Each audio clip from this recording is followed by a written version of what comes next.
The Cleveland Browns just did the unthinkable. They traded Joe Flacco to the Cincinnati Bengals. A move so wild that even veteran insiders had to double-check their phones. 1 minute, Flacco was the steady veteran presence holding Cleveland's locker room together. The next, he was shipped off to a division rival. And with him went months of playbook knowledge, leadership, and calm. From the outside, it looked like a simple roster move. But inside the Browns facility, it felt like a declaration of war. This wasn't a football decision. It was a power struggle finally boiling over. Reports claim team owner Jimmy Haslam demanded rookie Shedeur Sanders start immediately, while head coach Kevin Stefanski pushed back, arguing the kid wasn't ready. When Stefanski refused, Haslam made his move, and Flacco became the casualty. The result? A trade that sent shockwaves through the league and chaos through Cleveland's locker room. Because this wasn't just a change at quarterback, it was a message. The Browns aren't being run by coaches anymore. They're being run by headlines, ego, and impatience. And the moment that trade went through, one thing became clear. Cleveland didn't just lose a player, they lost control. Hours before the trade went public, chaos was already brewing behind closed doors. Inside the Browns headquarters, head coach Kevin Stefanski walked into an emergency meeting that would change everything. Across the table sat owner Jimmy Haslam, arms crossed, jaw tight, surrounded by advisors who weren't there to talk football. Haslam didn't waste time. According to reports, he leaned forward and said the words that split the franchise in two. "We're starting Shedeur Sanders this Sunday. Make the move today." Stefanski pushed back, insisting Shedeur wasn't ready, and that veteran leadership still mattered. But Haslam wasn't asking. He was giving an ultimatum, because this wasn't just a change at quarterback, it was a message. The Browns aren't being run by coaches anymore. They're being run by headlines, ego, and impatience.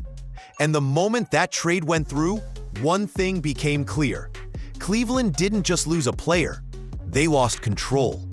Hours before the trade went public, chaos was already brewing behind closed doors.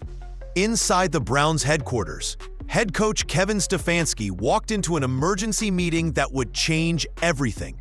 Across the table sat owner Jimmy Haslam, arms crossed, jaw tight, surrounded by advisors who weren't there to talk football.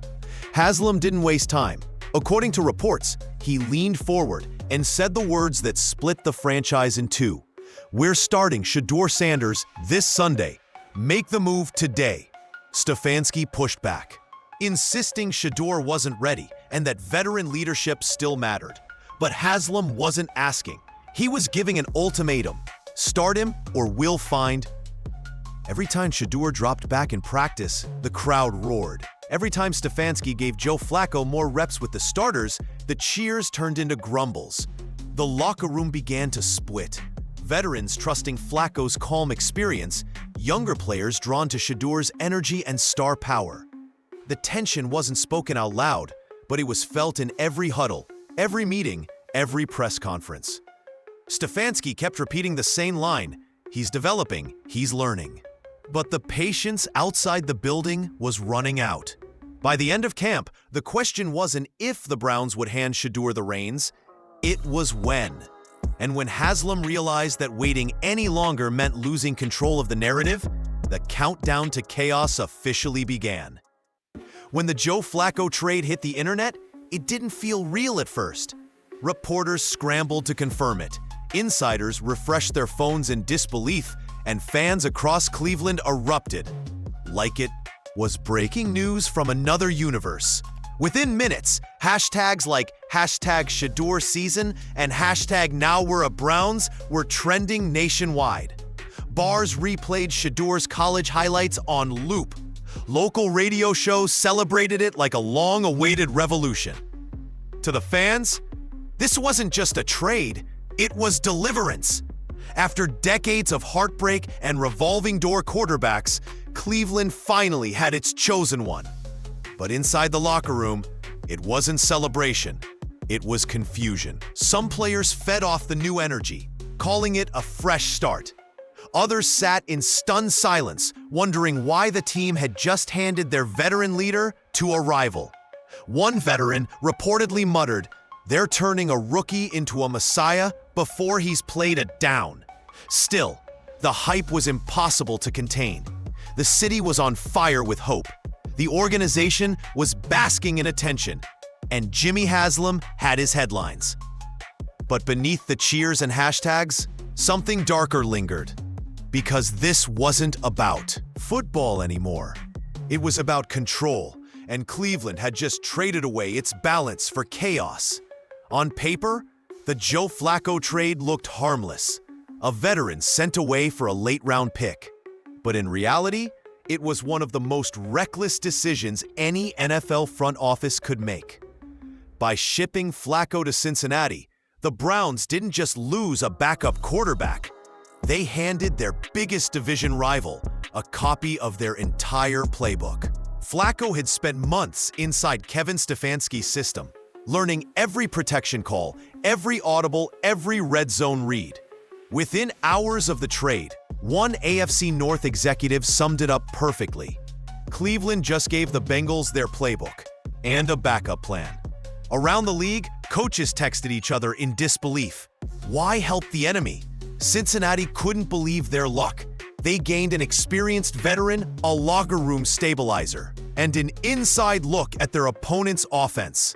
It wasn't just a bad trade, it was a competitive gift. Inside Cleveland's building, the frustration was boiling. One assistant reportedly said off the record, "It's like giving your ex the keys to your house and hoping they forget the alarm code." The Browns' leadership called it strategic flexibility. But everyone knew the truth. This wasn't strategy. It was ego. And in a division built on grudges and inches, that single decision might haunt Cleveland for years to come. By the time the trade was finalized, Kevin Stefanski wasn't angry, he was hollow. The man once praised for his calm, methodical leadership now walked through the Browns facility like a ghost. Players noticed it immediately. The quiet tone, the forced smiles, the exhaustion in his voice. For years, Stefanski had built his reputation on discipline and control, guiding a franchise known for chaos into something resembling order. But overnight, all of that vanished. The message from ownership was clear. You're not in charge anymore. Behind closed doors, Stefanski reportedly considered walking away. He had years left on his contract, millions on the line, and zero real authority. One staff member later said he wasn't coaching a team anymore. He was managing a circus. But quitting meant admitting defeat, and that wasn't who he was. So he stayed, coaching players who no longer knew who to follow, and answering to owners who valued clicks over chemistry. That trade didn't just remove a quarterback, it removed the last layer of trust between coach and organization. And when a locker room senses that kind of fracture, it spreads fast. Stefanski was still wearing the headset, but everyone knew the Browns were now being coached from the owner's box. To the average fan, the Browns' chaos looked like pure dysfunction. But inside league circles, some saw something else: strategy. Because just weeks before the trade, NFL Commissioner Roger Goodell made a statement that raised eyebrows. The league thrives when young, marketable quarterbacks lead the conversation. Translation? Personality sells. And Shedeur Sanders, the confident rookie with a famous father, millions of followers, and a highlight reel built for social media, was the NFL's dream product. Reports claim the league and its broadcast partners quietly encourage teams to lean into their young stars. The kind that drive ratings, engagement, and merch sales. Veteran quarterbacks like Flacco? Reliable, sure, but they don't trend. Shedeur does. His name alone could light up timelines in seconds. So when Cleveland handed him the keys, it wasn't just a football decision. It was a business play. Networks loved it. Merch companies loved it. Even the league's PR department pushed the next generation narrative. Cleveland, whether they realized it or not, had become the perfect product. Flashy, unpredictable, and impossible to ignore. But while the NFL celebrated its next marketable face, the Browns had traded stability for spectacle. And once you turn football into a show, it's hard to turn it back into a game. Sunday night, Ravens versus Browns. Prime time. The lights of M&T Bank Stadium cut through the Baltimore fog, and all eyes locked on one man, Shedeur Sanders. His first official NFL start wasn't just a game. It was a spectacle. Cameras followed his every move, every pre-snap glance, every throw, every deep breath. Even before kickoff, hashtags were trending. Cleveland fans called it the beginning. Analysts called it the gamble of the year. And for Kevin Stefanski, standing motionless on the sideline, headset on, it wasn't confidence. It was survival. From the first drive, the pressure was unlike anything a rookie should face. Every completion was replayed in slow motion. Every miss instantly turned into a meme. By halftime, the internet had already divided into two camps: believers and doubters. Inside the locker room, players could feel the weight. This wasn't about winning anymore. It was about proving a narrative, right or wrong. When the final whistle blew, the scoreboard didn't matter. What mattered was the show, the ratings, the noise, the spectacle. Cleveland had officially traded football for fame, and Shedeur Sanders had become more than a quarterback. He was now the league's newest storyline, and the Browns' most expensive experiment yet. In the days after Shedeur's debut, Cleveland was glowing, on the outside at least. His jersey sales skyrocketed overnight. ESPN ran full segments on the Sanders effect, and social media crowned him the face of the Browns' new era. But inside the team facility, the excitement faded fast. The locker room had grown quieter, colder. Kevin Stefanski's voice no longer carried the same weight, and players spoke in half sentences during interviews, careful not to say the wrong thing. The trade, the power struggle, the spectacle, it had all left scars. Ownership, meanwhile, was thrilled. The Browns were finally trending. But in chasing attention, they'd traded something far more valuable: trust. The team was divided. The coach was sidelined, and their rookie quarterback was now carrying the weight of an entire franchise's identity.